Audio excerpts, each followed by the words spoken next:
never believed in cursed objects until I found the wooden mask. It was lying in the attic of a house I was cleaning out for work, smooth, hand-carved, with hollow eyes that felt too human. I picked it up out of curiosity. The moment I touched it, the air shifted.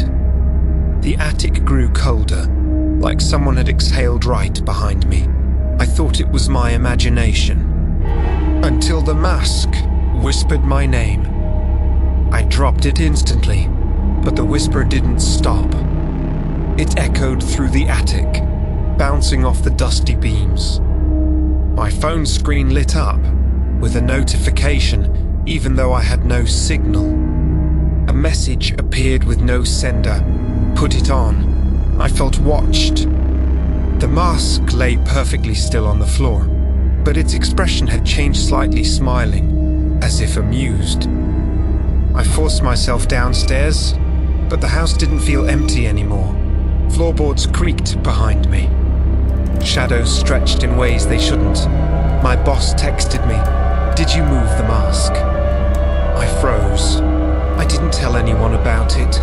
I typed back, "Why?" His reply came instantly. "It's following people again." I returned to the attic, stupid. I know. The mask was gone. My flashlight scanned the room until I felt breath on my neck. I turned. The mask was hanging on a nail behind me, perfectly centered. I hadn't seen it earlier. The wood looked wet, almost like skin. Another text. "If it chooses you, don't resist." I locked the attic door and tried to finish my job. But every reflective surface windows, metal. Even my phone showed the mask, hovering inches behind me. Not physically there, only in reflections. The longer I stared, the more I saw eyes inside the mask's hollow sockets. Human eyes, watching, waiting. I tried to leave the house, but the front door wouldn't open. The lock turned, the handle moved, but something on the other side pushed back gently, almost politely. My phone buzzed again. A new message with no sender, "Don't turn around." My body froze. The room grew colder, the air thicker. I felt a presence behind me close enough that I could hear the faint scrape of wood against the floor. I ignored the warning and spun around. Nothing, just the dusty hallway.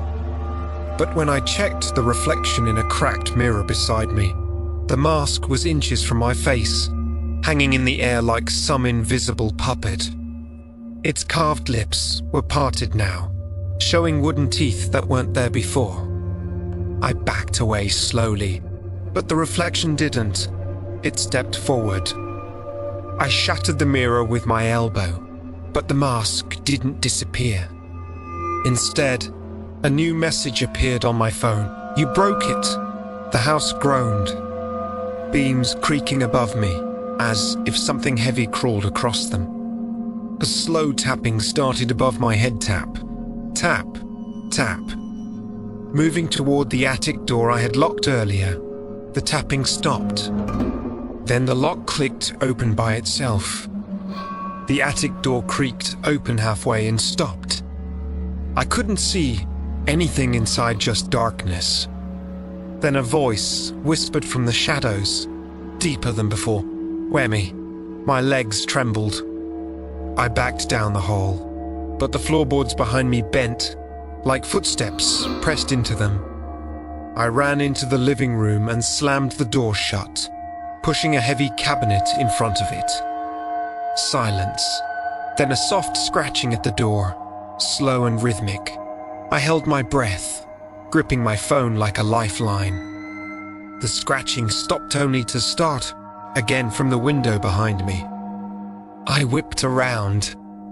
The mask was pressed against the glass from the outside, even though I was on the second floor. Its wooden lips had curled into a full grin now, wide and predatory. I closed the curtains, but something pressed its weight against the window until the glass bowed inward. I bolted into the hallway just in time to see the attic door swing wide open. A shape stepped out, not fully visible, just a tall silhouette with the mask floating at its head. Its arms dangled unnaturally low, scraping the walls as it moved toward me. I ran downstairs, nearly tripping. The basement door was unlocked. I had never opened it. I didn't even know the house had a basement.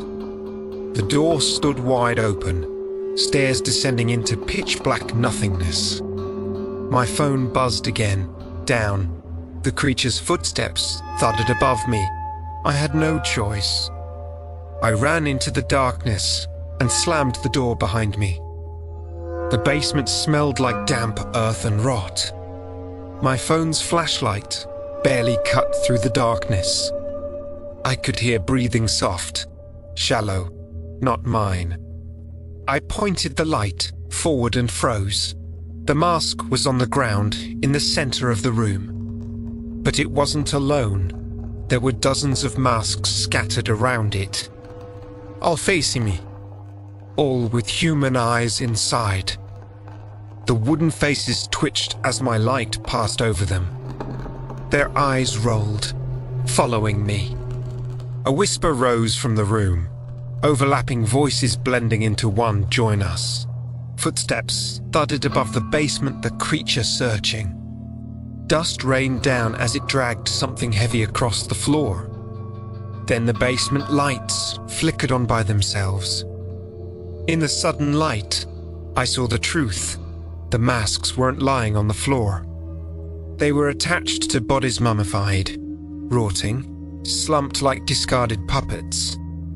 Each body had clawed marks on the floor, like they'd tried to crawl away. In the center, the original mask lifted itself upright, as if pulled by invisible strings.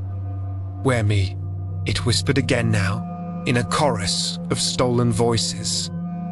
I backed away, but the basement door slammed open. The creature descended the stairs tall, twisted, its limbs wrong, joints bending backward. The mask floated beside it like a loyal pet. Its teeth clicked softly, as if impatient. My phone vibrated non-stop, message after message appearing. "It's your turn. Chosen. Respond. Obey." The creature reached for me. Its hand was long and bony, skin stretched thin like old parchment. I grabbed a rusted metal pipe from the floor and swung.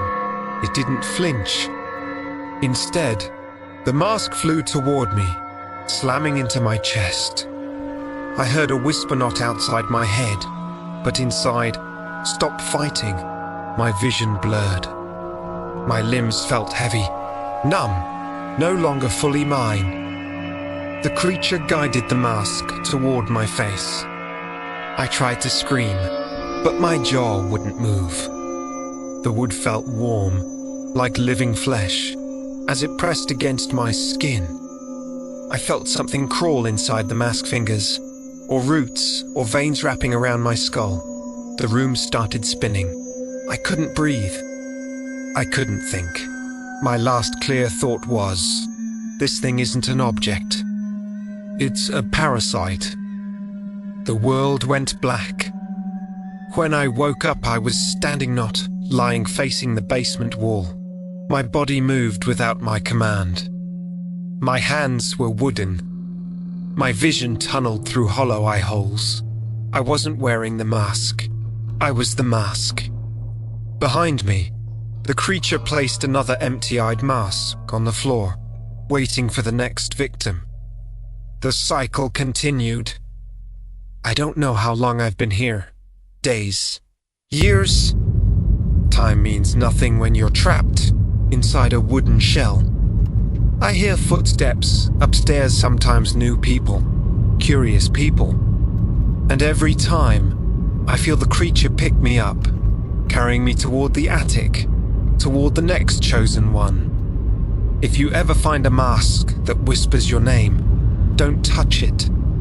It's already too late for me.